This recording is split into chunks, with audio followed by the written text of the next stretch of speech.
Hey guys, long time no see. Welcome back to the channel.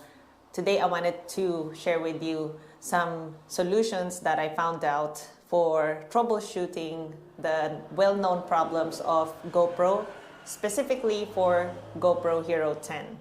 So I hope you guys enjoy the video.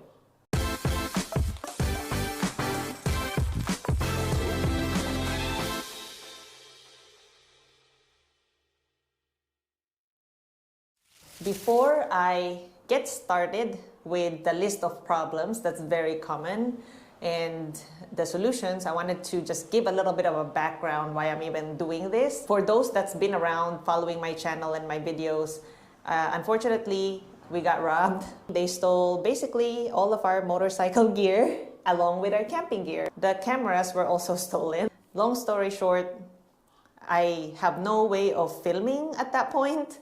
So I have to buy a new set of cameras. At the same time, have an opportunity to try new cameras.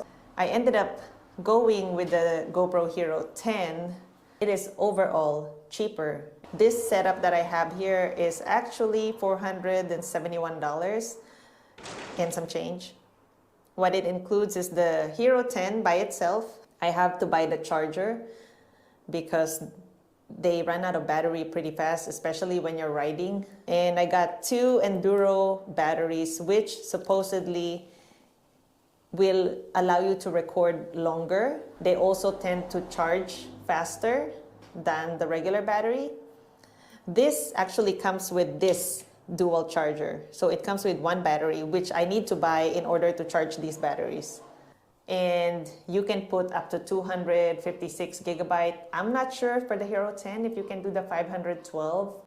This has a 30-day money-back guarantee, and the 1-year subscription basically is what caused the whole thing to be so cheap, because for $49 you get unlimited cloud storage. After you transferred it over to the app, that it automatically uploads everything to the cloud. So if you lose the card or it gets corrupted or whatnot, then you have that as a backup. That discount took $200 off the main camera.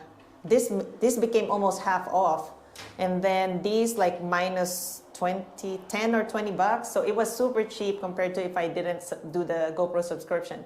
And guess what? You can always cancel it for the next time if you're not gonna buy any more GoPro cameras next year, and it'll still be cheaper.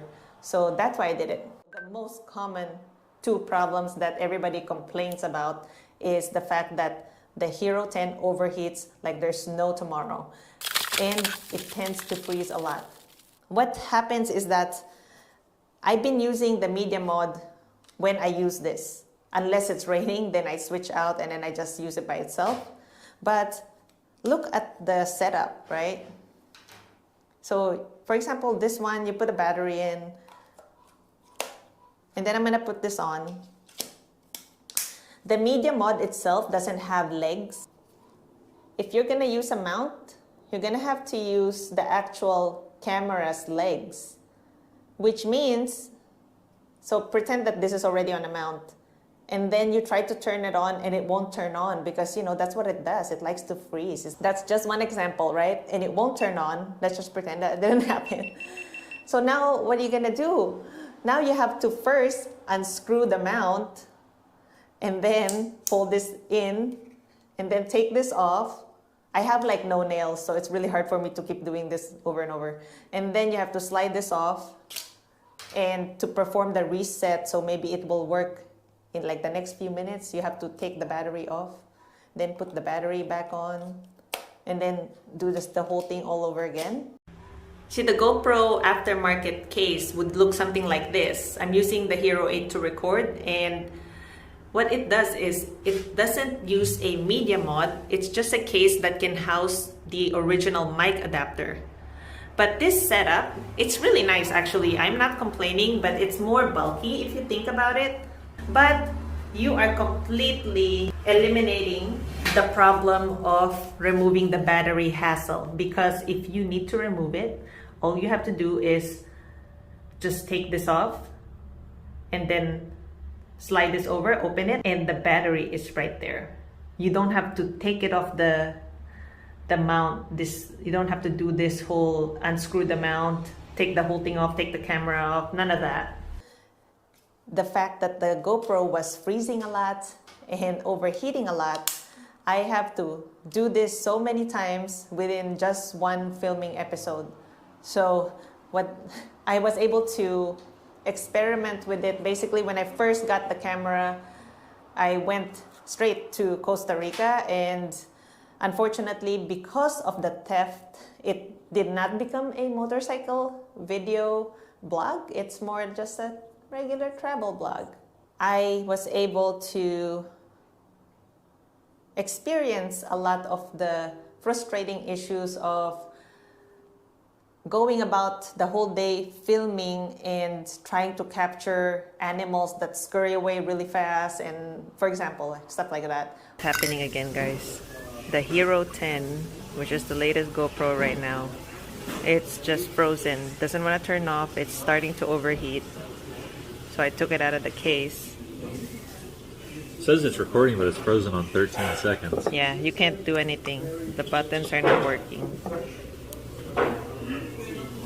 That led to a lot of lost potential footage. Luckily, I posted my issues with the GoPro, and one of the viewers commented that, why don't you try to format the SD card? He actually suggested formatting the SD card and actually switching to a different SD card. Currently, I am using the SanDisk Extreme. I don't recall 100% the reasoning, but I think if I remember correctly, he said that when you buy an SD card, it is generally formatted, but it's not specifically formatted, which can cause issues when you're using it. You have to format it to the device that you're using it on. It actually worked with the freezing issue. This memory card that's in here, I formatted it with this, and I'll show you guys how to do it. Turn the camera on, swipe down, and go to Preferences. Go all the way down, click on Reset, and right there it says Format SD card. Just do that, delete all files and format your SD card, and just press it. I'm not gonna press it because I already did that, and I'm not sure if I have footage in there right now. But that's how you do it. Very easy, isn't it? So that takes care of the freezing issue, but we still have another problem. Now let's talk about the overheating issue and how we can decrease the risk of it ever happening, and hopefully not have it happen while we're trying to film a bunch of nice stuff, right? So increasing the risk is the way you set up your resolution in frames per second. I noticed, and I'm not gonna show you every bit of experiment that I did because it's boring. It's literally, I just turned it on, I have it on a set resolution and frames per second, and see whether the GoPro would die first from battery consumption or overheating consumption. And what happened was, if I am filming with higher resolution and high frames per second, for example, 5.3K, 60 frames per second, well, yeah, it's gonna overheat right away and die probably in 20 minutes or less.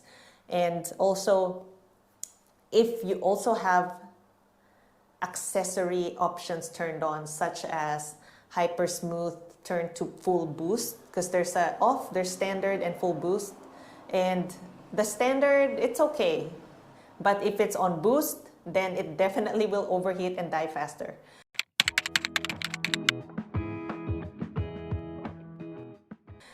Another thing is you have to be careful of is that sometimes when it overheats, half the time it will save your footage. It will repair itself. You let it cool off for maybe 5 minutes or something because it's really hot and it can actually burn your hand. It's nice to not let it get to that kind of temperature, because then you basically have to postpone your filming for 5 to 10 minutes before you can resume again, because it's not gonna turn on. Even if you put fresh batteries, which it can turn on, but because it's so hot, it will zap the battery life even faster. So it's kind of like a downward spiral from there. So with that said, if you have the hyper boost on full boost, hyper smooth on full boost, And if you have the front screen turned on, so that's another thing I wanted to show you guys if you guys don't know how to turn that off. So turn it on. I actually have mine off all the time because if you don't have it off, then it just zaps the battery life and or increases the chances of it overheating. After you've swiped down and that's that screen right there, you just press on it. That is no front screen. This one is, I think it just shows you the status. This is actual screen and full screen. So I just turned mine off. Another thing you can do is turn the sound off. These beeps, they consume battery. And also you can turn off the Wi-Fi, the connections. I never turn mine off. I never actually have issues. In general, just record. For example, for moto vlogging, it's really nice to do 4K, 5.3K, but because of the overheating issue, I mean, I do stop a lot when I'm riding, but I mean, that's gonna be ridiculous having to stop every 15, 20 minutes just to make sure that your camera is still running or that it doesn't explode in your face because it gets too hot. Not that I don't think that would happen, I hope. But I have been recording in 1080 resolution and also 60 frames per second for when I'm actually moving on the motorcycle. When I am only going to ride a short distance, then I will do the 2.7 resolution and 60 frames per second. And the only time I would drop down the frames per second is when I am recording on standby like this. So I am okay to use 4K 30 frames per second because I am not moving.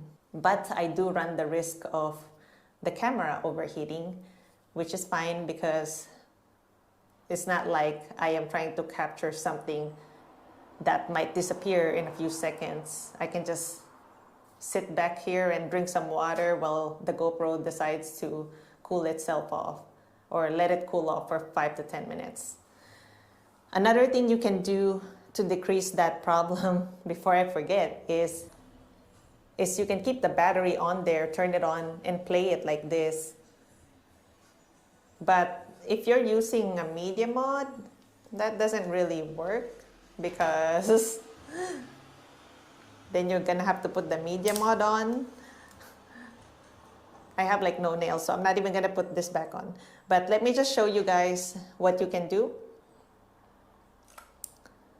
You can also use this with just the power source. If you wanna use the media mod, you can put it back on the media mod and you can use this to have as a power source. And that way, without the battery, there's less chance of it overheating because this is running, the processor is running, the battery is getting hot, everything's getting hot. So the less things you have on it and the more airflow, the better. I've never tried the power technique because for me, I actually don't have that option. That option is not convenient. That's the word. That option for me is actually not convenient because I'm over here in the patio. There's no plug anywhere, so I have to use a battery to record. Sorry for the change of scenery, but it's too hot out there. So the lighting here is not as great, but since I think I'm done showing you guys the stuff on the GoPro here, you know, then I can just talk to you guys here. I just wanted to do a quick recap. So the known problems would be overheating and freezing and maybe battery life. But you know, battery life and overheating issues, the solutions are pretty much interchangeable. So for example, if you're motovlogging and you want to play it safe, you can always go with 1080 pixels and 60 frames per second. Turn off the front screen like I showed you guys. You can choose to not use the media mod, but instead use an aftermarket case with the mic adapter. That way, if you're switching batteries in and out, it's easier. You can also go the route of not even using a battery, but running a power cord through it. That way, you just have like a battery pack. Then again, that's not my style, but that's an option for you guys.